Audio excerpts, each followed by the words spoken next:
ارے یار میرے ذہن سے نکل گیا. ٹھیک ہے, نہیں آ رہی بات. تو اس کا تعلق صرف بچے کی کس سے ہے؟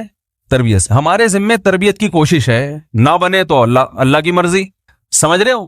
تو بچوں کو نا پیسے دے کے بگاڑنا نہیں چاہیے, ان میں عادت خراب ہوتی ہے.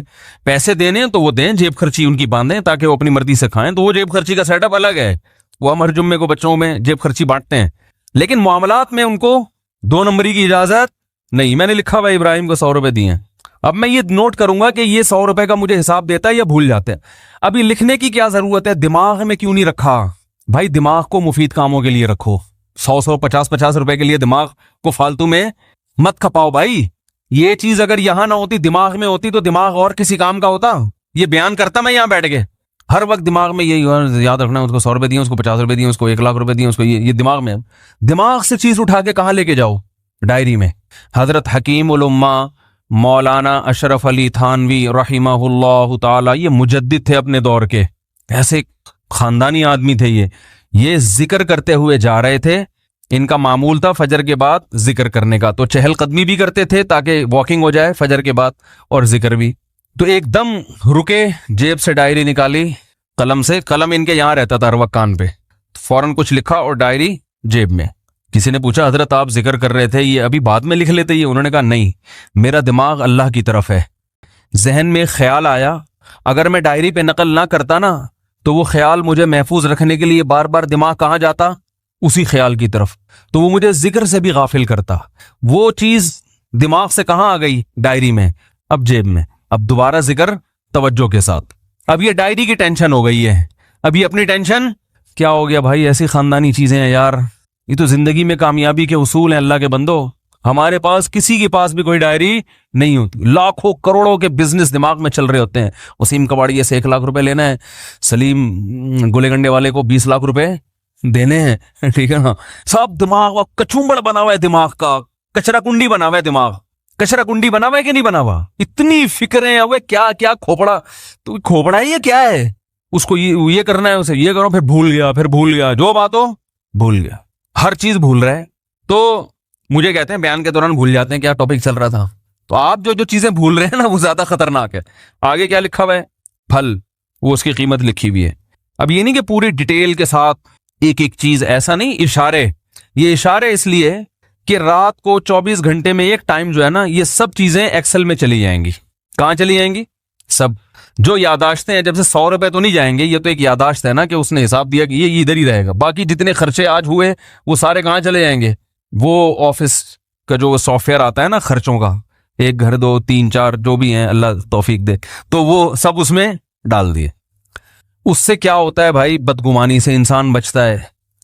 علماء کہتے ہیں کہ بدگمانی کا موقع فراہم, بولو بھائی, مت کرو. کیسے؟ ہم جب حضرت کے پاس گئے نا, حضرت مفتی رشید احمد صاحب کے پاس, تو حضرت فرمایا کرتے تھے رات کو جو پیسے ہیں نا آپ کے, وہ لاکر میں رکھیں. کسی طالب علم کو بٹوا نکال کے اپنے سرہانے پہ رکھنے کی اجازت نہیں ہے. کیوں؟ اگر چوری ہو گیا یا گم گیا, شبہ ہوگا ساتھ والے پر, شیطان کو موقع مل جائے گا اپنے ساتھی کے خلاف بدگمان کرنے کا. حالانکہ عین ممکن ہے ساتھ والے نے چوری نہ کیا ہو, باہر سے کوئی چور آ جاؤ, کوئی بندہ آیا ہو لے کے چلا گیا ہو, لیکن یہ وضاحتیں کون کرتا پھرے گا بعد میں؟ فوراً دماغ میں کیا آئے گا؟ اس نے کیا ہے. یہ بھی ممکن ہے اس نے کیا بھی ہو. تو فرمایا کرتے تھے کہ بدگمانی کے مواقع سے بچنا ضروری. تو لکھنے کا فائدہ یہ ہوتا ہے کہ ایک تو بدگمانی سے انسان بچتا ہے. سمجھ رہے ہو؟ آپ کی بیگم نے کوئی سوٹ خریدا 5,000 روپے کا, ہمارا تو میرا اپنا حساب ایسا ہے, میں دماغ میں کچھ رکھتا ہی نہیں ہوں. مجھے تو پتہ ہی نہیں ہوتا کہ ابھی خریدا تھا تو کل خریدا تھا کہ نہیں خریدا تھا. ساری چیزیں کہاں جا رہی ہیں؟ لیپ ٹاپ. تو اب اگر کبھی اختلاف ہوگا تو کل لیا تھا پرسوں لیا تھا, تو لیپ ٹاپ سے پوچھ کے بتاتا ہوں میں. ٹھیک ہے نا, کس سے پوچھ کے بتاتا ہوں؟ لیپ ٹاپ بتائے گا کہ پچھلی عید پہ کتنا خرچہ ہوا تھا, اس عید پہ. ایک چیز تمیز سے لے آئے نا ہر چیز, بھائی عید پہ اتنے. اب میری لوگ کہتے ہیں نا اتنے گھر کیسے چلا رہے ہو؟ جیسے کمپنی چلتی ہے نا, ہم ایسے چلا رہے ہیں. کمپنی کا ایک نظام ہوتا ہے نا, سسٹم ہوتا ہے. مجھے عید پہ شاپنگ میرے لیے سب سے آسان ہے, آپ لوگ کے لیے ایک گھر کے لیے مشکل ہوگی, کیونکہ مجھے پتا ہے پچھلی دفعہ عید پہ کتنے خرچ ہوئے تھے. وہ حساب نکالو, اس دفعہ تھوڑا گڑ زیادہ ملا کے پیسے بانٹ دو, ختم, چلو بھائی ہماری وجہ سے. ٹھیک ہے نا. وہ رمضان سے یعنی شعبان میں ہی سارا حساب کلیئر, پیسے دے دیتا ہوں میں. کہ بھائی اب جس نے جو خریدنا ہے خرید لے، ہر ایک کے فی بندہ اتنے پیسے ہیں، عید کے گریوی جو ملے گی نا عید پہ وہ فی کس اتنی ہے، تو پھل کے حساب سے ہر چیز ایسے تمیز سے چل رہی ہے۔ تو اب ہوتا کیا ہے، لکھنے کا فائدہ کیا ہوگا، ادھر آپ نے اپنی ارننگ لکھی، ادھر ڈیلی بیسس پہ آپ نے اپنے خرچے ڈال دیے۔ مہینے کے آخر میں یہ لکھنا اس لیے نہیں ہے کہ کنجوسی کرے انسان، گھر والوں پہ خرچ نہ کریں، نہ خرچ کریں کھول کے، جتنا اللہ نے آپ کو دیا دبا کے کریں خرچ۔ بعض دفعہ لکھا جاتا ہے کنجوسی کی بیس پہ، بیگم ایک آم تم نے آج کھایا تھا، لیپ ٹاپ میں لکھا ہوا ہے، کل دوبارہ آم کھانے کی آپ کو اجازت نہیں ہے۔ یہ مقصد نہیں ہے، کہیں آپ سمجھ رہے ہو کہ مفتی صاحب گن گن کے کھلا رہے ہیں گھر والوں کو، ایسا نہیں ہے۔ آم کے تو بارے میں میرا نظریہ یہ ہے کہ آم کے لیے کھانے کا لفظ ہی آم کی توہین ہے۔ آم کے لیے جو لفظ استعمال ہوتا ہے وہ کون سا؟ پھوڑنا۔ میں تو کہتا ہوں بھائی آم جب کھانے ہو تو کھلانا ہے تو پھر ہم کھائے گا ہی نہیں، پھوڑنے کی اجازت ہو تو ہم کھائیں گے، تو ایک آدھ آم سے مزہ نہیں آتا۔ خیر اللہ نے اگر دیا ہو تو انسان کرے، نہیں دیا تو صبر کرے انسان۔ تو اس کا فائدہ کیا ہوگا، جب آپ یہ ہر چیز لکھیں گے تو آپ کو پورے مہینے اندازہ ہوگا۔ ایک فائدہ یہ ہوگا کہ آپ کے خرچے آپ کی ارننگ سے کم ہیں یا زیادہ۔ اگر بیلنس وہ اس میں خود بخود بیلنس آ رہا ہوتا ہے نا، اب اتنا بیلنس رہ گیا، اتنا رہ گیا، اتنا رہ گیا، اتنا رہ گیا، تو ممکن ہے 31 تاریخ کو آپ کا بیلنس مائنس میں جا رہا ہو، -50,000۔ اس کا مطلب آپ سے بڑا بیوقوف دنیا میں کوئی ہے ہی نہیں، کیونکہ دنیا میں جس آدمی کی کمائی کم اور خرچہ زیادہ، اس کا مطلب وہ اپنے آپ کو بھیک مانگنے کے لیے تیار کر رہا ہے، باتیں چوتھی شادی کی کر رہا ہے، صحیح ہے نا؟ لیکن حالات ایسے ہیں کہ بقیہ بھی یا تو بھاگ جائیں گی یا یہ کشکول لے کے بھیک مانگے گا۔ یہی مطلب ہے کہ نہیں ہے؟ تو پہلا فائدہ آپ کو یہ ہوگا کہ قرآن نے جو ہمیں حکم دیا ہے کہ اعتدال سے خرچ کرو، وَلَا تَبْسُطْهَا كُلَّ الْبَسْطِ، نہ اتنی کنجوسی کرو اور نہ اتنی سخاوت کرو کہ کل لوگوں سے بھیک مانگنی پڑے۔ تو یہ جو میانہ روی قرآن کا حکم ہے، اس حکم پر عمل کرنا اس وقت تک ممکن ہی نہیں ہے جب تک آپ کو یہ نہ پتا ہو کہ میری ارننگ زیادہ ہے یا میرے خرچے زیادہ ہیں۔ اگر آپ نے دیکھا کہ آپ کے خرچے زیادہ ہو رہے ہیں تو پھر اس میں کیا کرو، بے ڈھنگے طریقے سے خرچے کم نہیں کرو، پھر آپ نے یہ دیکھنا ہے کہ ان میں کون سے خرچے ایسے ہیں جن میں کمی صحت کے لیے نقصان دہ۔ ترجیحات کیا؟ سب سے پہلے صحت ہے نا، ارے کیا ہو گیا، تو اب آپ نے کیا کیا، فروٹ کا خرچہ کم کرنا شروع کر دیا۔ نہ بھائی بچوں کے کھلونے نکال دو یہاں سے، خرچوں میں کھلونے آ رہے ہیں نا، سائیکل کیا کر دو، بھئی 4,000 کی سائیکل نہیں بنتی، آئندہ یہ نہیں ہوگا، ٹھیک ہے نا، نکالو اس کو، ٹھیک ہے۔ بہت سارے خرچے، میں نے جب یہ لکھنا شروع کیا تو مجھے اندازہ ہوا کہ بھائی ہوٹلنگ پہ ٹھیک ٹھاک خرچ ہو رہا ہے، تو وہ میں نے مینج کیا۔ ہوٹلنگ نہیں نکلنے لونڈے لپاڑوں کے ساتھ، ہمارے بھی ہم دوست ہیں وہ نکل گئے وہاں جا کے کھا رہے ہیں ادھر، یہ شنواری پہ کبھی بکرے کے وہ چانپے پھوڑ رہے ہیں، کبھی دیکھا بھائی وہ ٹھیک ٹھاک آ رہا ہے، چانپے وہاں پہ جو ہے نا یہ ٹھیک ٹھاک خرچہ تو میرا کہاں نکل رہا ہے۔ تو اگر آپ کے خرچے زیادہ ہوں تو آپ نے سب سے پہلے کس پہ کنٹرول کرنا ہے؟ ہوٹلنگ کو، بھائی یہ کم کرو، سمجھ میں نہیں آ رہی تو میں گھر چلا جاتا ہوں، بھائی اس کو کیا کرنا ہے، کم کرنا ہے، یہ نکالو، چائے گٹکا نکالو، سگریٹ نکالو۔ بہت سارے خرچے ایسے ہوں گے جو آپ کو اندازہ ہوگا کہ فالتو کے ہیں مگر ان پہ خرچ بہت زیادہ ہو رہا ہے۔ تو پہلا فائدہ یہ ہوگا کہ آپ مستقبل کے لیے بھیک مانگنے سے بچ جاؤ گے، اور گھر والوں پہ سختی بھی کرنی پڑے گی، بیگم دیکھ لو تمہارے سامنے ہے یہ خرچہ ہے، اور انڈے پراٹھے دیکھو یہ آ رہا ہے، ٹھیک ہے، اب تم بتاؤ میں کہاں سے لے کر آؤں یہ؟ تو گھر والی سمجھدار ہوگی تو مان جائے گی، بھائی ٹھیک ہے تھوڑا کنٹرول میں کرو اس کو۔ تو گھر والوں سے مشورہ کرو، بتاؤ کیسے کنٹرول کریں اس کو، مشورے کے بغیر کرو گے تو وہ خرچہ کنٹرول میں آ جائے گا، بیگم کنٹرول سے باہر نکل جائے گی۔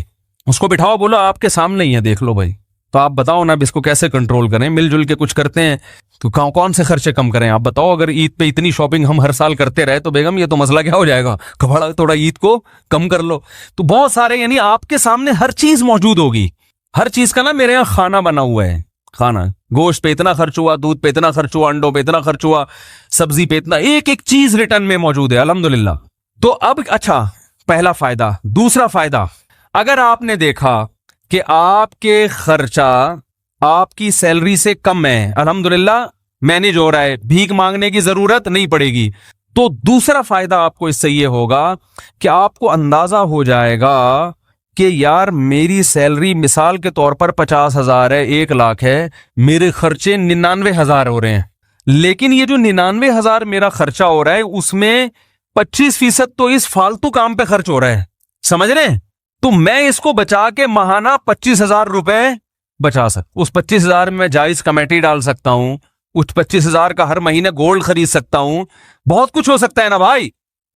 تو اتنی بچت کے بعد 1,00,000 کے بعد بحریہ ٹاؤن کا پلاٹ 1 سال کے بعد, میں مذاق کر رہا ہوں, بحریہ ٹاؤن والے کو بتاؤ گے نا وہ مارے گا, بولے گا میری توہین نہیں کرو. 25,000 میں ایک مثال دے رہا ہوں, یہ 25,000 کے 25 لاکھ بھی تو ہو سکتے ہیں, کچھ بھی ہو سکتا ہے. یعنی آپ نے ادھر سے چیک کیا, مجھے تو بڑا فائدہ ہوا تھا کہ میں نے جب چیک کرنا شروع کیا مجھے اندازہ ہوا بھائی یہ پیسے بلا وجہ کے اتنا بڑا اماؤنٹ خرچ ہو رہا ہے ہوٹلوں کی چائے پر اور فلاں پر, اور اتنا اس پہ ہو رہا ہے کہ یہ بچ کے بہت اچھی جگہوں پہ بولو بھائی خرچ ہو سکتا. تو آپ جب خود کریں گے تو بہت سی راہیں آپ کے سامنے کھلیں گی. تیسرا فائدہ یہ ہوگا کہ آپ کو یہ پتا چل جائے گا کہ بھئی یہاں سے مینج کرنے کے بعد میری جو سیلری ہے نا اس میں سے میرا بچتا اتنا ہے, تو میرے گھر کے مہینے کے اتنے خرچے تو بہرحال ہیں ہی, اس سے زیادہ کیا ہے غریبی. اب صدقات و خیرات میں آپ کو کیا ہو جائے گی آسانی. اس میں ایک کام اور کرو, ہم میں چونکہ توکل کم ہے تو آپ اتنا اماؤنٹ جمع کرو گولڈ کی شکل میں کہ آج آپ کی تنخواہ اگر چھوٹ جاتی ہے, آپ کو جاب سے نکال دیا جاتا ہے, تو گولڈ کی شکل میں آپ کے پاس 1 سال کا راشن بولو بھائی ہونا چاہیے. مثلا آپ نے وہاں کیلکولیشن کی, آپ نے اندازہ لگایا کہ میرا ماہانہ خرچہ 1,00,000 ہے. ایک مثال دے رہا ہوں, ایک نارمل ایک فیملی والے 1-2 بچوں کے ساتھ 1,00,000 بہت اچھے طریقے سے ہو جاتا ہے. اندازہ لگا لیا جی میرا ماہانہ خرچہ کتنا ہے 1,00,000. تو آپ نے ایک ہدف بنایا کہ یار میں نے 12,00,000 روپے جمع کرنے ہیں. اتنا جمع کرنا نا کہ آج اگر جاب چھوٹ جاتی ہے تو کسی کے سامنے ہاتھ نہ پھیلانا پڑے. آج اللہ نہ کرے کوئی آفت آ گئی, ارے کوئی بڑا خرچہ آ گیا, کوئی خدا نخواستہ خطرناک بیماری آ گئی, تو کچھ پیچھے اماؤنٹ ہونا چاہیے نا. تو وہ کتنا اماؤنٹ ہونا چاہیے؟ اگر آپ ضرورتوں کو دیکھو گے تو وہ زرداری کے پاس جتنا اماؤنٹ ہے پھر وہ بھی کم ہے, کیونکہ ہو تو کچھ بھی سکتا ہے.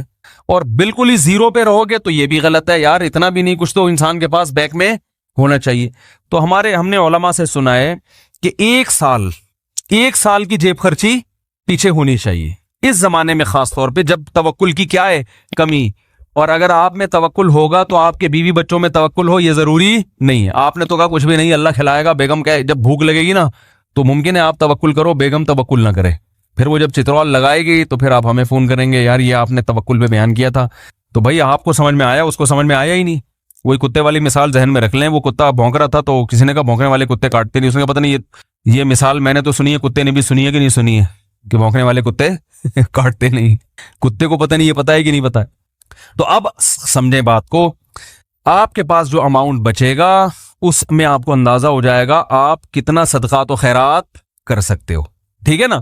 اچھا آپ نے 1 سال کا جس کی 1,00,000 روپے ماہانہ خرچہ ہے نا وہ 12,00,000 جمع کر لے, اور 12,00,000 کیش کی شکل میں نہیں گولڈ کی شکل میں, کیونکہ وہ کیش تو ایسے دڑام سے گرتا ہے, وہ تو ڈی ویلیو ہو رہا ہے نا. گولڈ لے کے رکھ لے, لاکر میں ڈال دے اب کہ بھائی یہ بس رکھ دیا میں نے. اس سے دماغ کیا ہو جائے گا بے فکر. کبھی شیطان ڈرائے کہ ابے یہ ہو گیا تو کیا ہوگا, یہ ہو گیا, بولے ہیں بھائی لاکر میں 12,00,000 کا گولڈ پڑا ہوا ہے, اور وہ گولڈ کی ویلیو بھی کیا ہو رہی ہے بڑھ رہی ہے. یا پلاٹ بھی لے سکتے ہیں, لیکن پلاٹ میں پھر 10 ٹینشنیں ہیں. اس میں یہ خطرہ ہوتا ہے, پلاٹ ویسے 12,00,000 کا آتا بھی نہیں ہے, لیکن ایک خطرہ بھی ہوتا ہے نا کہ پتہ نہیں وہ اور ڈی ویلیو نہ ہو جائے. گولڈ ایک ایسی چیز ہے کہ ماہرین یہ کہتے ہیں یہ بہت بڑھتا نہیں ہے تو گرتا بھی نہیں ہے, سمجھ رہے ہیں. ایسا نہیں ہوتا کہ 1,00,000 کا گولڈ 50,000 پہ آ جائے, ایسا آج تک ایسا ہوا نہیں ہے. تو ہوا بھی ہے تو 2 دن کے بعد پھر اوپر چڑھ جائے گا وہ. تو اب کیا کرنا ہے آپ نے, آپ سمجھیں. اچھا جب یہ 12,00,000 کا گولڈ آپ جمع کر رہے تھے, یہ میں ایک اس آدمی کی بات کر رہا ہوں جس کا خرچہ 1,00,000 ہے, جس کا 4,00,000 ہے پھر وہ 12,00,000 نہیں, وہ پھر اسی حساب سے. یہ ہر آدمی کے لیے الگ الگ ہے. تو اب آپ نے جب وہ لاکر میں جمع کر دیا, اس جمع کرنے کے دوران بھی ہر مہینے کچھ نہ کچھ صدقہ کرنا ہے. یہ نہیں کہ 10 سال گولڈ جمع کرنے میں لگ گئے تو اس دوران آپ نے کبھی کوئی صدقہ کیا ہی نہیں ہے. لیکن وہ صدقہ تھوڑا تھوڑا ہوگا, کیونکہ ابھی آپ خود اسٹیبل نہیں ہوئے نا. وہ صدقہ ہوگا وہ والا نہیں ہوگا جو گڈی نکالی, یہ ابھی میں آ رہا ہوں اس طرف. یہ کب کرنا ہے آپ نے, وہ آپ نے کہ بھائی میں پہلے بچوں کے لیے ایک جمع تو کر لوں نا کہ آج کچھ ہو گیا تو ٹھیک ہے. اب آپ نے کیا کرنا ہے کہ جیسے ہی آپ جو ہے نا تھوڑا تھوڑا ہر مہینے کرتے رہیں, جب یہ بھی آپ کے پاس 1 سال کا گولڈ جمع ہو گیا, اب آپ کو اندازہ ہو گیا بھائی میرا ماہانہ خرچہ اتنا ہے, ارننگ اتنی ہے, اب جو ارننگ سے زائد ہے وہ مجھے کلی اختیار ہے، جو مرضی کروں میں اس میں. کبھی وہ جتنی بچت ہے، کبھی بچوں کو گھما کے لے آؤ، اس میں مری کی سیر کرا کے لے آؤ، کبھی کیا کیا سارا اٹھا کے کسی غریب کو دے دیا. اس دوران لاٹری بھی نکلتی ہے نا لوگوں کی، بھائی کاروبار میں اچانک بہت پروفٹ ہو گیا، تو کئی دفعہ بہت پروفٹ ہوا ہے، اس دفعہ کا سارا پروفٹ صدقہ. یہ ہے جو اسٹیج میں بیان کر رہا ہوں نا. بھائی قدر کر لو ان باتوں کی، بہت مشکل سے بہت زندگی گزرتی ہے، پھر آدمی یہ باتیں سیکھتا ہے. پھر جیسے آپ کے پروفٹ میں چھکے لگے تو صدقے میں بھی ایسے چھکے لگنے چاہیے. سمجھ رہے ہو؟ پروفٹ میں چھکے لگتے ہیں نا تاجروں کے، یا کبھی بونس مل گیا. بونس تو ایک تو سالانہ بونس متعین ہوتا ہے، کبھی کبھار باس ویسے ہی خوش ہو کے گریوی میں دے دیتا ہے، یہ لے بھائی لے جا.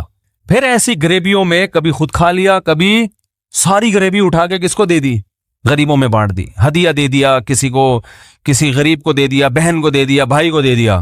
ہمارے ہاں صدقے کے ساتھ جو ظلم ہو رہا ہے نا، دنیا میں کسی کے ساتھ اتنا ظلم کسی چیز کے ساتھ نہیں ہو رہا. ہر چیز میں چھکے لگاتے ہیں ہم. جتنا پروفٹ تھا بیٹے کے ولیمے پہ اڑا دیا، کرتے ہیں نا لوگ. جتنی کمائی تھی آدھی کمائی بیٹی کے جہیز پہ اڑا دی. ہوتا ہے کہ نہیں ہوتا؟ جتنی کمائی تھی ساری ایک مزاربہ پہ لگا دی، جو اسکینڈل چلا تھا. اس قسم کے چھکے تو ہم مار رہے ہیں بہت. ایسا چھکا سامنے نہیں آتا کہ جتنی ارننگ ہوئی اٹھا کے ساری کس کو دے دی؟ غریب کو دے دی. یہ بہت کم ہوتا ہے. صحابہ میں یہ ہوتا تھا.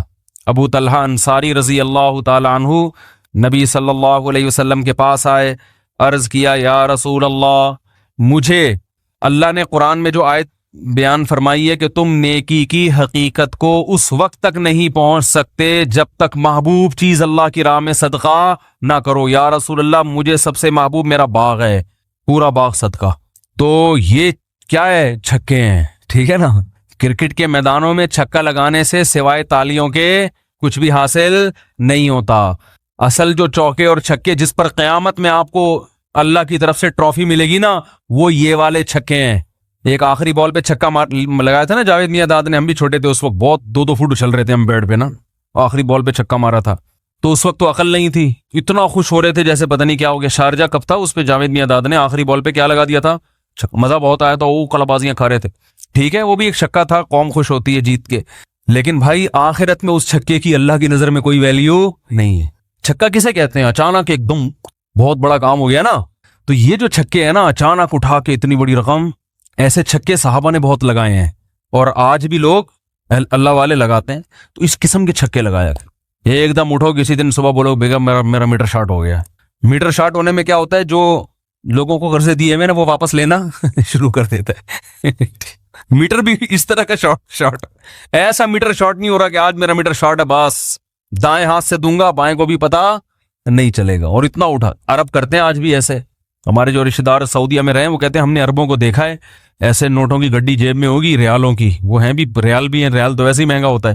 کہ کوئی فقیر آیا وہ تو کچھ زیادہ ہی مبالغہ کرتے ہیں، تحقیق بھی نہیں کرتے کہ یہ جو ہے مستحق بھی ہے یا نہیں ہے. ایسے گڈی اٹھائی، ایسے پکڑا دی، اس کو گنی نہیں رہے جیب میں کتنے. ایسے بہت عربوں کے آج بھی واقعات ہیں. بہت سخاوت ہے. تو آپ ان لوگوں کو بھول جائیں گے عربوں کی سخاوت. اگر پتہ نہیں یہ جو کہتے ہیں نا لوگ، وہ مائکروسافٹ کا وہ کون ہے، اس نے اتنے بل گیٹس، اس نے یہ اسپتال بنا دیا، یہ جتنا پیسہ عربوں کے پاس ہے اس حساب سے جو ان میں سخاوت ہے اس کا آج بھی کوئی مقابلہ نہیں کر سکتا. اور ان کے سارے سخی ہائی لائٹ نہیں ہوتے، چھپا کے بہت کرتے ہیں. وہ جتنا دکھا کے کرتے ہیں اس سے زیادہ چھپا کے کرتے ہیں. جو عرب کے اصل کلچر میں رہا ہے نا، جو اصل عربوں میں، وہ عربوں کی تعریف کرتا ہے. جو اصل عربوں میں، ایک تو یہ جو نظر آتے ہیں نا یہ بہت سے ان میں اصل ہیں بھی نہیں. یتیم ہونا، کوئی یتیم ہو جائے اس کو کھلا کھلا کے بگاڑ دیتے ہیں. یتیم ہو جائے نا کوئی اس کلچر میں تو ہر آدمی چاہتا ہے میں اس پہ اتنا خرچ کرتے ہیں، شو روم سے نئی نئی گاڑیاں خرید کو اس کو دے دیتے ہیں، وہ بگڑ جاتا ہے. ایسی سخاوت ہے. ہمارے یہاں یتیم بیچارہ کیسے دھکے کھاتا ہے. ہمارے ہاں سب سے بڑا سخی وہ ہے، گاڑی جا رہی ہے وائپر پہ کسی نے صاف کر دیا تو 5 روپے اس کو پکڑا دی، یہ سمجھا جاتا ہے. باقی الحمدللہ ہمارے یہاں بھی بڑے بڑے سخی موجود ہیں اور غیروں سے بہرحال پھر بھی ہم بہت اچھے ہیں. ابھی یہ کرونا وائرس میں جب یہ راشن کی تقسیم کا عمل آیا نا تو ہمیں اندازہ ہوا کہ بھائی لوگوں میں اللہ نے بڑا جذبہ رکھا ہے بھائی، ہماری قوم میں بھی، اور بہت خرچ کرنے کا جذبہ. خیر اب میں جلدی سے اپنی بات کو آگے لے کے چلتا ہوں. تو یہ سمجھ میں آ گیا کہ اپنے ہر خرچہ کیا کرنا ہے، ڈائری لے کے لکھنا ہے اور شام کو اس کو لیپ ٹاپ میں ڈال دینا ہے. اس سے 3 فائدے ہوں گے. بچت کتنی ہے آپ کی، سخاوت کتنی افورڈ کر سکتے ہیں، کتنی افورڈ نہیں کر سکتے، اور ضرورت کتنی ہے آپ کو، اس کے بعد پھر دماغ فریش کہ یار میری ضرورتیں اللہ کیا کر رہا ہے، پوری کر رہا ہے، بس اتنی میری ضرورت ہے، آگے جتنا آ رہا ہے وہ غریبی ہے، تو غریبی تو کبھی کھا لیتا ہے کبھی کھلا دیتا ہے انسان۔ اس طرح سے ہنسی خوشی زندگی آپ کی انشاءاللہ گزرے گی۔ پھر بھی ہنسی خوشی زندگی نہیں گزر رہی تو وہ پھر لیپ ٹاپ کا فالٹ نہیں ہے، وہ آپ کا ادھر کا فالٹ۔